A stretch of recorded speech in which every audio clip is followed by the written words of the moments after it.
بسم اللہ والصلاة والسلام علی رسول اللہ خاتم النبیین ورحمۃ اللہ عالمین۔ Education should be for life not for livelihood. Livelihood سے مراد یہ ہے کہ ہمارے جو ایک عام ٹرینڈ ہے کہ ہم تعلیم حاصل کرتے ہیں، ڈگری لیتے ہیں کہ ہمیں جاب مل جائے، یہ ایک لائیولیہڈ کا بھی سورس ہے، سرٹنلی ہے۔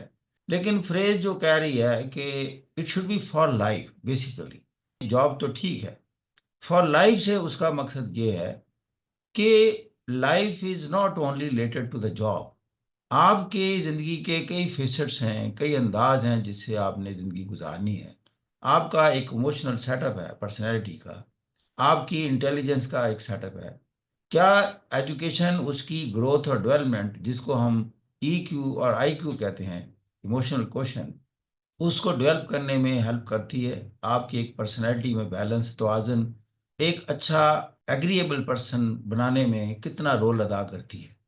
اس اینگل سے ہم کہتے ہیں کہ آپ اس اینگل سے اسٹڈی نہ کریں، that is a limited concept, کہ جی آپ نے ایک جاب حاصل کرنا ہے تو آپ نے اس کے مطابق کوئی ڈگری لینی ہے یا کوئی اسکل آپ نے حاصل کرنی ہے، بلکہ یہ اس سے بہت بڑے پیمانے کی چیز ہے، ایک براڈر لیول کی چیز ہے جو انسان کی شخصیت میں بنیادی تبدیلیاں لاتی ہے۔ وہ اس کو آرڈینری پرسن سے ایک ایسٹ، ریسورس اور کیپٹل میں بدل دیتی ہے، گلوبل ایسٹ میں بدل جاتا ہے۔ ہی اور she is referred as goes down to the history as well. جیسے ہم تھری گریٹ جینیس کی بات کرتے ہیں کہ the wisdom, the journey of wisdom starts سے سوکریٹیز، پلیٹو اینڈ ایرسٹوٹل، ابھی تک ان کا نام زندہ ہے۔ وائی؟ کہ وہ ایک کیپٹل بن گئے تھے، وہ ریسورس بن چکے تھے، وہ لوگوں کو مسائل کا حل بتانے کا انداز بتانے لگ گئے تھے۔ اب دیکھیں، ہم جو کہتے ہیں کہ یہ ایک بنیادی تبدیلیاں لاتی ہے، انسان کی کیپیسٹی کو بلڈ اپ کرتی ہے، سوچنا سکھاتی ہے اور ریزننگ سکھاتی ہے، تو جب میں دیکھتا ہوں کہ یونائٹڈ اسٹیٹس کی سلیوری مشہور ہے، دا اینڈ آف دا سلیوری، تو پرٹیکولرلی آپ دیکھیں کہ یہ انسان دیور بینگ ہنٹڈ، ہنٹ تو ہو گئے، شکار ہو گئے، افریقہ سے لے جایا گیا اور اس کو ٹیکسس کی گلیوں میں فروخت کیا گیا، تو انسان فروخت ہوتا رہا۔ لیکن بالآخر یہ موومنٹ کیسے سٹارٹ ہوئی؟ Why it took so much time to start a movement to end slavery in United States? And same thing as apartheid in South Africa. بہت عرصہ تو بلیک میجورٹی وائٹ مائنورٹی کے انڈر زندگی گزارتی رہی، normal زندگی گزارتی رہی، لیکن بالآخر پھر کیا ہوا؟ وہ تبدیلی کیسے آئی کہ they started raising their voice against apartheid? پھر کیسے اسی طرح جب سلیوری ختم ہوئی امریکہ میں، تو آپ دیکھتے ہیں کہ ابھی بھی ڈسکریمنیشن ایگزسٹ کرتی تھی بلیکس کے اگینسٹ، تو پھر روزہ پاس کی موومنٹ آتی ہے تو لا آف سیگریگیشن کو ہمیشہ کے لیے ابالش کیا جاتا ہے۔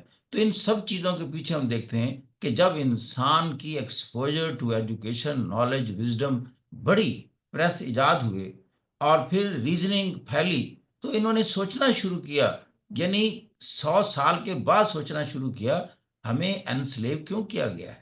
ہمیں کالے رنگ کی وجہ سے محکوم کیوں رکھا جاتا ہے؟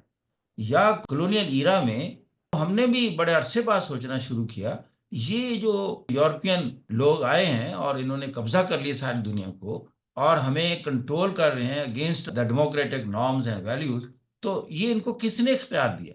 اس کے لیے بھی ہمیں 100 سال لگے اس بات کو سوچنے میں۔ اور یہ کیا ہوا؟ یہ اس کے پیچھے ایجوکیشن تھی، وہ کیپیسٹی بلڈنگ تھی۔ انسان نے اپنی اہمیت پہلی دفعہ جانی کہ میں آزاد پیدا ہوا ہوں، میں غلام اور محکوم کیوں بنایا جا رہا ہوں؟ یہ وائٹ سپریمیسی کا کانسیپٹ کیسے آ گیا؟ کیا they are white by their own I mean efforts? They are white because of one reason, they were born to the white people. If the person is of black color, he could not be penalized for being born in a black family, the black parents. تو یہ چیزیں جب سوچنے کی آئیں تو پھر ساری چیزیں ڈسکارڈ ہونا شروع ہوئیں۔ اسی طرح ویمن ایمنسپیشن کی باتیں ہوئیں کہ عورتوں کو حقوق نہیں دیے جاتے تھے، ووٹ کا حق نہیں تھا۔ عورتوں کو بھی بڑا وقت لگا، کئی 100 سال لگے اس بات کا، تو لیکن یہ تعلیم نے ریزننگ سکھائی، ان سے کوشچن کرنا سکھایا۔ یہی سوکریٹیز سے بات سٹارٹ ہوتی ہے کہ question more, you ask the reason why you are asking me to behave in a particular way, who has given you this right? اسی طریقے سے دیکھیں کہ دنیا ساری انڈر مونارکس چل رہی تھی. 100 سال پیچھے چلے جائیں تو دنیا میں ساری منارکی تھی، کنگڈمز تھیں. ایک ڈائناسٹی کو ہم نے یہ استحقاق دے دیا تھا کہ اس گھر میں پیدا ہونا ضروری ہے ملک میں حکمرانی کرنے کے لیے. اس کو 100 سال سے زیادہ لگا انسان کو سوچنے میں. Why we are according this right to a particular family to rule us. کیا رول کرنے کے لیے the most capable, the most service oriented person کی ضرورت نہیں ہے؟ موسٹ کیپیبل ان اور ریسپیکٹ کی ضرورت نہیں ہے؟ اس کا کسی خاص لائنیج سے یا کسی خاص گھرانے سے تعلق کس نے یہ اختیار دیا؟ پھر یہ democracy started getting roots into the on going system. تو پھر مونارکی کے خلاف جنگیں ہوئیں اور اب آپ کو لمیٹڈ نمبر آف مونارکس نظر آئیں گے دنیا میں. برائے نام کنگز رہ گئے ہیں. ڈیموکریٹک روٹس کیا ہے؟ The power should go to the people, what they say basically. Their voice should rule the world, not the voice of the limited people or the oligarchs or the aristocratic setups. کبھی تک یہ اس کے شکلز میں دنیا بند ہے. دنیا میں ایک ایسا سسٹم پیدا کرنے کے لیے جو جسٹس بیسڈ ہو. جسٹس بیسڈ میں کسی کو کوئی پریروگیٹو بائی برتھ نہیں دیا جاتا. جو آپ کو پاور دی جائے وہ آپ کی ایبلٹیز کے پیرالل دی جائے. جس سے پھر کیا ہوا، معاشرے نے گرو کرنا شروع کر دیا. جب آپ ایبلٹیز کو، جسے ہم میرٹ کہتے ہیں، جب ہم اس کو آنر کرتے ہیں، ریسپیکٹ کرتے ہیں، اقتدار میں لاتے ہیں، تو پھر معاملے بہتر ہونا شروع ہوتے ہیں. اس میں کریٹیوٹی آتی ہے. اب آپ نے جب انسان کو آزاد کر دیا، تخلیق کار ہو گیا، کریٹو ہو گیا، اور دنیا میں انوویشن کے انبار لگ گئے. اور اس کا نتیجہ کیا ہوا؟ انسان کی زندگی آسان ہو گئی، اس میں سپیڈ پیدا ہوئی، اس میں ایسی ایسی چیزیں جنریٹ ہوئیں کہ دنیا اب دنگ رہ جاتی ہے. اب جو نیو کلونلزم ہے وہ بھی ختم ہوتا جا رہا ہے. By polarity I, uni polarity میں کنورٹ ہوئی، یونی پولیرٹی سے اب پھر ملٹی پولیرٹی میں جا رہی ہے. اور ایک وقت آئے گا multipolarity means the whole globe will be ruling the whole globe. That will be the power when the General Assembly will enjoy the power, not the Security Council. That is the end of the world. That is the end of this journey, the journey of the wisdom. ابھی بھی دنیا میں ایرسٹوکریسی چل رہی ہے، اولیگارکی چل رہی ہے. What is this security council? This is emblem of aristocracy. لیکن جو majority of the world 193 country جو جنرل اسمبلی میں بیٹھے ہوئے ہیں، ساری decision making and use of force اس کو اسائن نہیں کی جا رہی. وہ ایک ڈیموکریٹک اسپرٹ ہے. یہ آواز ایک وقت آئے گا اتنی زیادہ اٹھے گی کہ سیکورٹی کونسل کی پاور ٹرانسفر ہوں گی ٹو دا جنرل اسمبلی، اور ورلڈ گورنمنٹ کے کنسپٹ میں چلیں گی کہ why you are giving this much authority to the gun, to the atomic power.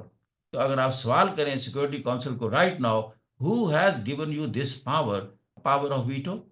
Have these, I mean, 193 countries, they have given you the power? If not, you have assumed this power at your own. It means that is antithesis of the democracy. You are not following the democratic principle at the international level. ابھی democracy نے بھی بہت سفر کرنا ہے آگے، جہاں ہم کہیں گے کہ یہی میجارٹی کا رول ہونا چاہیے اقوام متحدہ میں بھی، not by a certain oligarchs.